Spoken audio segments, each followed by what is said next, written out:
Okay. I'd like to thank Francois Massibeau very much for his hospitality at the last minute, just over the last week, in both making me feel so welcome here and also making a little space today to talk about this project. I'm talking about a publishing project. Now, all of you here, you wouldn't be in this room if you're not working very directly in some way in trying to help us to navigate transitions to more sustainable systems, more sustainable societies. And the publishing venture that I'm going to be talking about, or the aspect of it that I represent as a co-editor-in-chief of one of the journals that I'll mention, is about sustainability transitions. And so I hope that you would consider being involved, maybe as an author, reviewer, possibly associate editor, giving us feedback at this stage. We're in the early stages of developing this. We anticipate opening for submissions to the Sustainability Transitions Journal in early September of this year. And before that, of course, we'll be announcing board of advisors and associate editors and so on. So again, we have a concept, we have a vision for this, but we're looking for inputs from you. I've already had some wonderful conversations with people. Just a little bit about me. I won't say too much. I'm a biologist by training, an ecologist. I work on forests around the world, temperate, tropical forests, and how they change. Diversity of tropical forests, how it's maintained, forest management issues. Before that, I was in mathematics and computer science. And in recent years, I've spent quite a lot of my time on sustainability issues. Along with the co-editor-in-chief of this journal, I've been working and developing the culture and learning aspects of sustainability planning for our institution, for Dartmouth. I was chair of the board for some years of the Sustainability Institute, founded by Dana Meadows. You may remember she was famous for the limits to growth and some other work that she did before dying premature death back in 2001.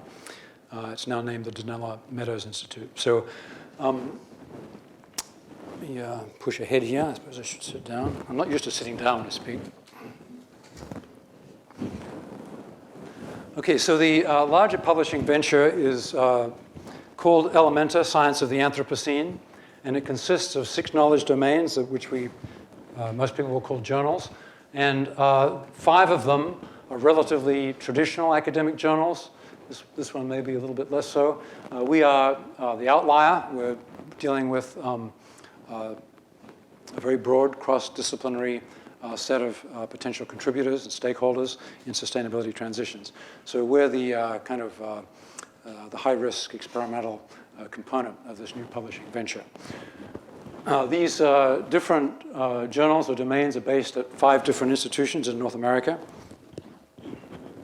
And the production of the entire system, all 6 journals, is based at Dartmouth, where I am. So all of the editorial aspects, the programming and editorial management takes place at Dartmouth.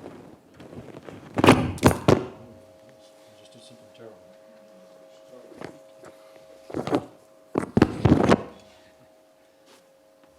Thank you. So I'll say a little bit about the overall system, but mainly I want to focus on the sustainability transitions domain, and try this. And then at the end, I'll say a little bit about open access and what it means practically for submitting publishing papers in this journal. So being a nonprofit enterprise means that 100% focus can be on publication of science for the public good. And whenever I say science, I'm talking about social science and natural science, science in the broad sense. And the article, there are fees for the articles, and I'll talk about the business model for this in a while. The financial model goes entirely to the publication, communication of the science.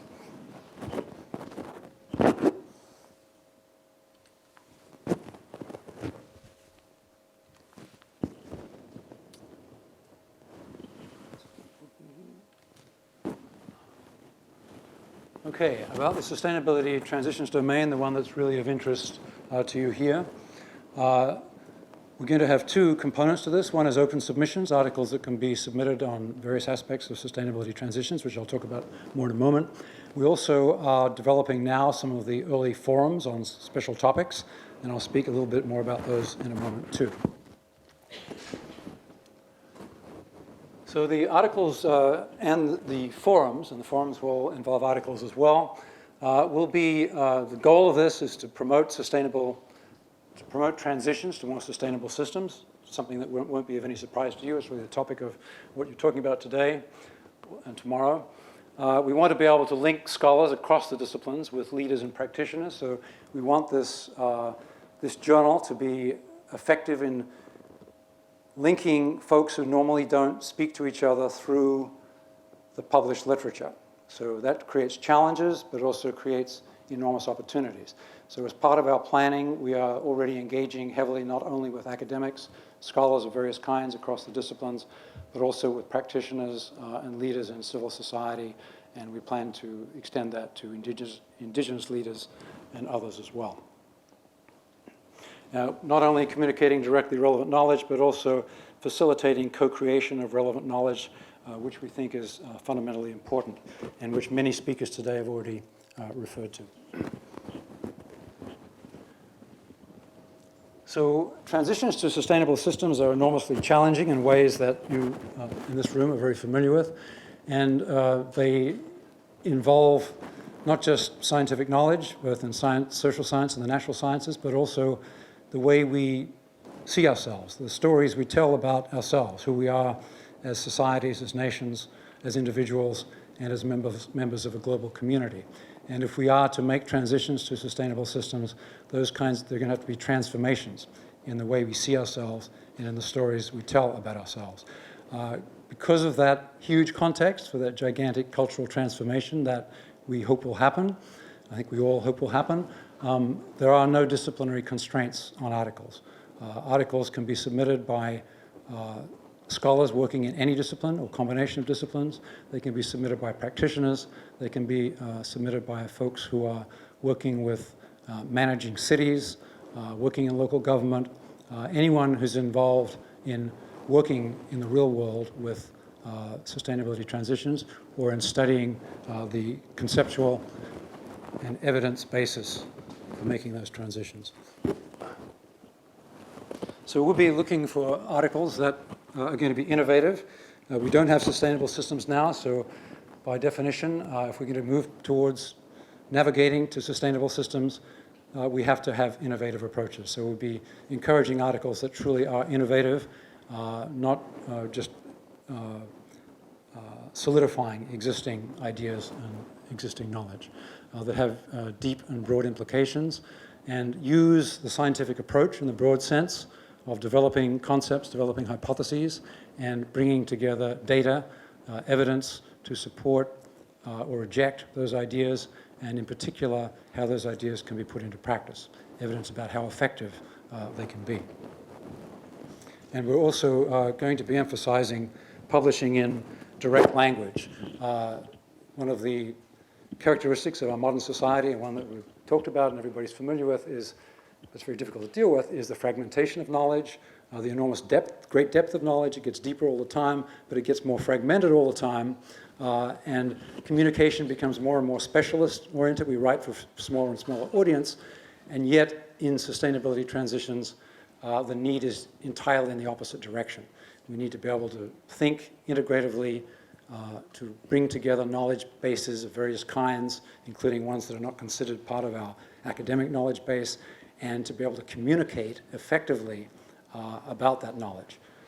Something that our academic journals do effectively in some ways, but I would suggest not very effectively in others.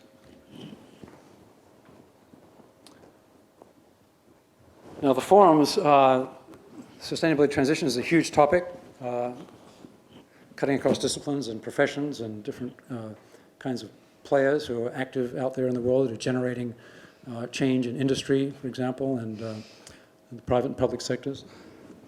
And so we think it's important not only to have open submissions, which will cover a lot of ground, but also to develop forums on very specific sustainability challenges.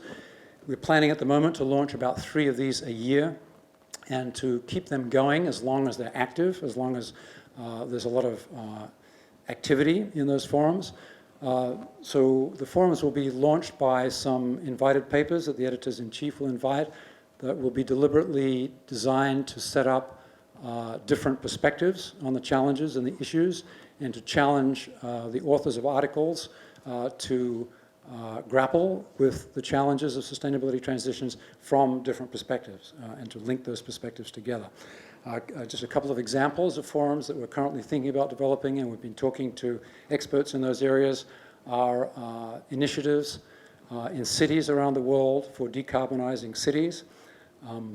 As a few different speakers have mentioned today, cities are doing a lot of things that national governments and international agencies are not yet being very effective at. One of the jokes that one of the folks that we're working with to develop this forum on city decarbonization mentions that, well, in the United States, senators and congressmen don't really have to do anything, they just talk and they politic. Mayors of cities have to actually run big operations, and as a consequence, they're actually doing things, and we can learn a lot from them. So the initial commentaries will be first, then we'll have open submission of articles. They'll be dealt with in much the same way as the open submission articles will be. I won't have a chance to finish all of this, but I'll be happy to talk to folks afterwards about any aspects of this. Different kinds of research articles, reviews, commentaries I just mentioned. We plan on having special features as well, and also the capacity for comment and reply to already published articles. A little bit about publishing in Elementa, in particular publishing in sustainability transitions.